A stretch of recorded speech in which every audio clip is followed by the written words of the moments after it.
Senhor presidente, senhoras e senhores senadores, nós experimentamos recentemente uma verdadeira avalanche no que diz respeito às leituras conjunturais, principalmente, senadora Ângela, da economia. Portanto, a chamada pressão inflacionária, que, de forma, eu diria até analítica, feita essa avaliação por uns, de forma crítica, feita por outros, e eu diria de forma até assodada por um terceiro grupo. É verdade que nós vivenciamos, nesse período recente, uma verdadeira ebulição aí no que diz respeito a essa chamada alta da pressão para nos colocar diante da possibilidade de um período de subida dos índices da inflação. Na realidade, é bom a gente salientar que nós vivenciamos nos períodos anteriores a esta pressão alterações climáticas com influência muito grande na economia, tanto do ponto de vista das chuvas e inundações no sul do país, quanto a própria questão do longo período de estiagem no Nordeste brasileiro.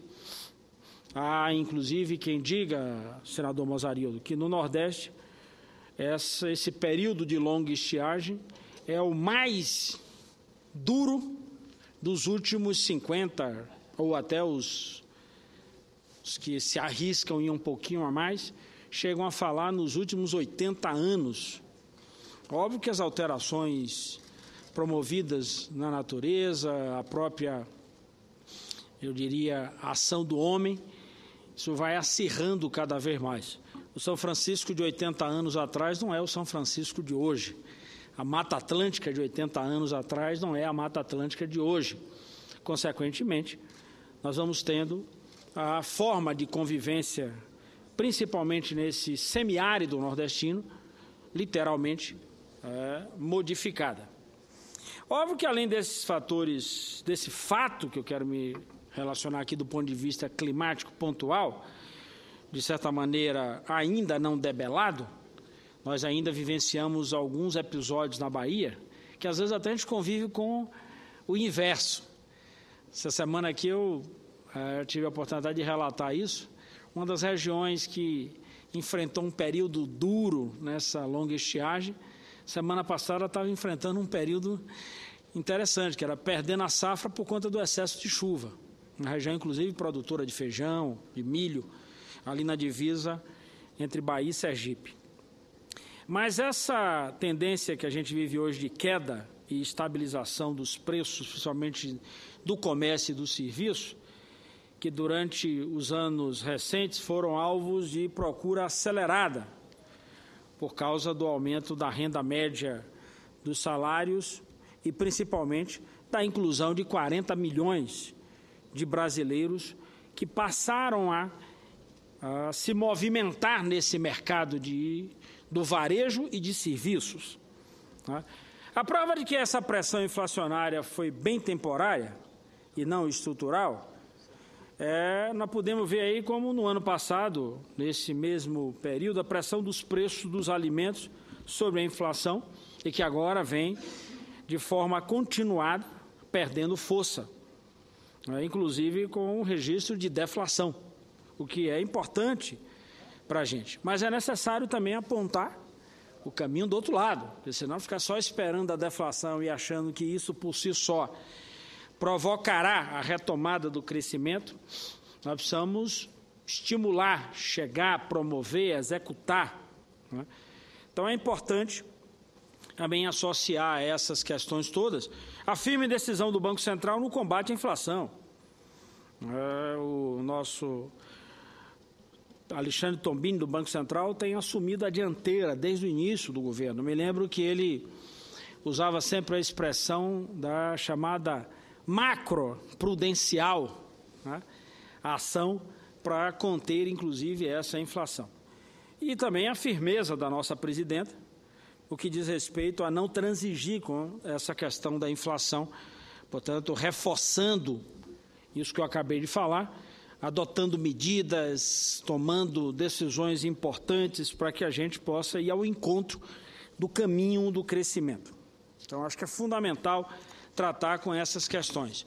O completo e decisivo respeito ao equilíbrio fiscal e o esforço para a manutenção desse equilíbrio fiscal.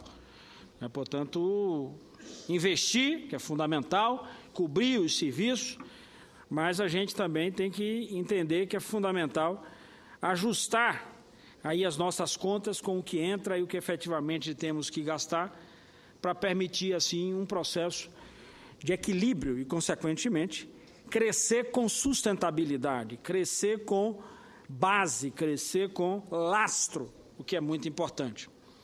Ainda do ponto de vista das medidas, é bom lembrar que nós estamos vivenciando um período de uma crise que se iniciou em 2008. Eu me recordo muito bem, inclusive no ano de 2009, eu tive a oportunidade de estar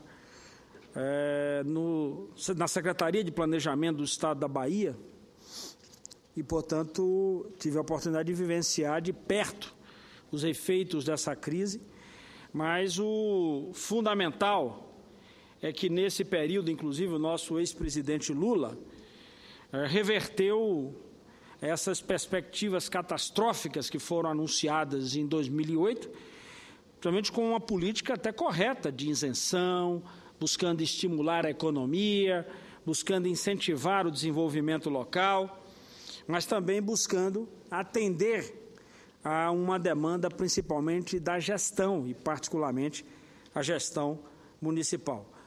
E o Brasil, que enfrenta o 5º ano de redução dramática no comércio com seus principais parceiros internacionais, não pode, e efetivamente foi essa a decisão assumida pelo governo, de não ficar assistindo, então não pode assistir essa questão sem medidas compensatórias internas, desonerações e, ao mesmo tempo, a preparação da base de infraestrutura para enfrentar esse período. Só nesse ano, senador Mozarildo, nós vamos chegar num montante razoável de desoneração, 70 bilhões.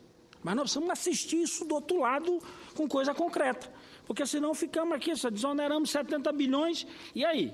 Isso roda a economia por si só? Não, volto a dizer, nós temos uma inércia patrocinada exatamente por crise, e a gente aprendeu na física, inclusive, que quando você vai vencer a inércia, meu caro senador Arcílio Gás, o esforço tem que ser maior. Pode ser até que depois ali, vencida a inércia, o corpo começa a se movimentar com mais facilidade. Mas o primeiro empurrão tem que ser com força. Então, o conjunto de desonerações, esse conjunto ele tem que vir associado de medidas, inclusive com ações concretas do ponto de vista da execução. O governo fez a sua parte aqui na questão. Se a gente fizer uma comparação de despesa com o pessoal com outros períodos, nós vamos encontrar, inclusive, que nós estamos com uma despesa bem menor. Mas, por outro lado, eu quero chamar a atenção de novo para essa questão das desonerações, no que diz respeito ao retorno, já de imediato, para que essas cifras, que representam algo em torno de 1,5% do PIB ao ano, esses espaços fiscais criados graças a essa política fiscal e pela política de controle, a gente encontre uma equação perfeita entre essa questão do custeio da máquina pública, que é o drama vivenciado por mais de 5.000 municípios do Brasil, e a própria questão da execução. Então, esse é um gargalo. Nós perdemos investimentos externos, perdemos, mas mesmo assim ainda está num patamar razoável, apesar da crise da zona do euro e nos Estados Unidos, a sinalização, inclusive, de um crescimento menor na China, a confiança no Brasil permanece elevada. Mas ainda que eu atraia esse investimento externo, meu caro Arcílio Gás e minha senadora Anja Portela, o fundamental é que a gente tenha a capacidade de promover a execução nesses municípios para a gente superar, inclusive, essa ausência desses mercados. O crescimento da produção no Brasil, medido agora no mês de junho, comparado com junho de 2012, foi de 0,2%. Eu poderia até comemorar isoladamente no meu estado, nós crescemos 5,9, 30 vezes mais do que o Brasil. Mas aí eu cresço na Bahia, mas não cresço no norte do país, aqui tão bem representado nessa mesa aí, não resolve o nosso problema. Nós não vivemos em ilhas, ou vivemos a partir das ilhas, nós vivemos numa federação. Então é importante a gente enxergar dessa natureza e, ao mesmo tempo, discutir de forma muito mais enfática por que o investimento local, essa desoneração, o estímulo à produção, para a gente manter um nível de criação de postos de trabalho, de empregos. Essa é uma marca importante desse novo tempo no governo. Por exemplo, entre 2003 e 2013, mais de 19 milhões de empregos foram criados no Brasil. A partir de Vossa Excelência, inclusive, que pilota, senador Arcílio Gás, o Ministério do Trabalho, é de lá que extraio esse número. Nós estamos falando de quase 20 milhões de empregos criados nesse período. Aliás, número, inclusive, de desempregados na Europa. Então, portanto, é importante a gente olhar principalmente essas questões do investimento, o investimento local, para ter a capacidade efetiva de trabalhar com essa lógica no que diz respeito a, por exemplo, quando a gente fala aqui do tamanho do SUS, nós estamos falando do SUS que tem 3,7 bilhões de procedimentos, precisamos investir mais. O senador Humberto Costa tem sido um batalhador, quanto mais aqui para aumentar as verbas para a saúde. A Câmara aprovou essa semana a destinação de mais 25% dos royalties do petróleo, e 75% para a educação, mais 25% para a saúde. Nós estamos falando de um setor que tem carências, mas é um setor que também movimenta a economia. Ele atende a população e, ao mesmo tempo, é um dos setores que mais emprega. Nós estamos falando, por exemplo, em 32 milhões de procedimentos, né, no país, num determinado nível, ou num nicho qualquer, que nós podíamos escolher aqui, da área da saúde. Procedimentos que são importantes, mas que nós precisamos ainda enfrentar problemas cruciais. Por exemplo, o enfrentamento de doenças como a malária, mais típica, inclusive, da região onde Vossas Excelências aí têm as suas bases eleitorais. A tuberculose, a AIDS, a hanseníase, desafios para serem enfrentados na saúde, como, por exemplo, 48,5% da população das capitais estão acima do peso. Dados de 2011. 23% ou 24% da população de hipertenso. Então, se a gente não resolve o problema, senador Arcílio Gás, do abastecimento de água, por exemplo, no interior da Bahia, quando a gente tem água salobra, não adianta fazer o tratamento do hipertenso e permitir que esse sujeito continue consumindo água que tem uma dose de sódio extrema. É dar remédio por um lado e ir matando o sujeito pelo outro. Então é importante o investimento. Hoje, inclusive, nesse exato momento, o governador Jacques Wagner está saindo ali da região de Jacobina, onde eu não pude estar porque tenho que estar aqui em Brasília hoje. O governador está fazendo a entrega de sistema de abastecimento de água naquela região, Jacobina, Saúde, Caém, Caldeirão Grande, portanto, levando água para aquela população. Tive a oportunidade, inclusive, de falar com o deputado Amaury, hoje, 6h30 da manhã, já estava lá a postos para se dirigir para sua terra natal, Jacobina, onde o governador entrega mais uma importante obra. Portanto, água é saúde, água é vida. O enfrentamento para que a gente possibilite, por exemplo, a infraestrutura, para resolver um dos graves problemas do gargalo nesse Brasil. Óbvio que muita gente faz uma leitura, mas o Brasil tinha uma estrutura, segundo o DENIT, de 47% da sua malha comprometida, sem nenhuma viabilidade para escoamento de produção. Ainda continuamos com mais de 18, senadora Ângela.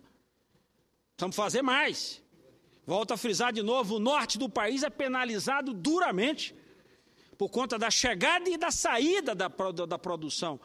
A chegada de produtos importantes para a economia nessa importante região do país. Chega em determinados momentos, nós vivenciamos um isolamento. Então, portanto, quero aqui, nesse meu pronunciamento, fazer esse registro do esforço que vem se fazendo, agora já no governo Dilma, para que a gente possa ir superando essas etapas e, ao mesmo tempo, ajustando o Brasil para essa nova caminhada e para um crescimento justo, Vou concluir, senador, assim, enxergando todas as regiões do país e, principalmente, enxergando os municípios. Por isso, essa batalha, senador Arcego Gás, é fundamental a gente travar aqui no Senado. Liberar mais recursos para os municípios, melhorar a questão da receita, tirar a dependência, estabelecer um outro tipo de leitura sobre a distribuição dos fundos de participação, meu caro Mozarildo, e aprovar aqui medidas que possam dar tranquilidade para a gestão, desde a alteração das regras na lei de responsabilidade fiscal, como também a alteração no fundo de participação, para a gente introduzir critérios, inclusive, da renda, e não só o per capita. Eu não posso adotar numa determinada cidade o critério da renda para comparar com a cidade que está no semiárido que não tem indústria. Então, portanto, não tem desenvolvimento de nação sem desenvolvimento local. Sem melhoria das condições de serviço, de saúde, educação, infraestrutura, emprego e renda nos municípios, nós não vamos conseguir superar o problema da nação. E é esse o esforço que eu acho que é importante, que a presidenta Dilma vem fazendo, para empreender a partir dessa ponta. Só se constrói nação quando a gente parte de algum lugar, quando a gente parte de uma origem. E essa origem, exatamente, são os municípios em nosso Brasil. Muito obrigado, senhor presidente.